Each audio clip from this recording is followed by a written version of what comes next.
కానీ సాయి, మామూలు మనుష్యుల మనస్సుల్లో అయితే సందేహం వస్తుంది కదా. ఖచ్చితంగా వస్తుంది తాత్య. కానీ దానికి విశ్వాసం అనే మందు అత్యంత అద్భుతంగా పనిచేస్తుంది.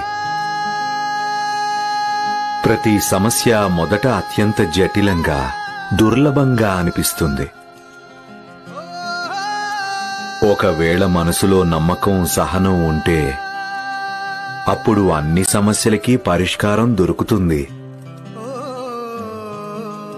కానీ ఒకటి దృష్టిలో పెట్టుకోవాలి, ఆ సమస్యల్లో మనం కొట్టుకుపోకూడదు, ఓడిపోకూడదు.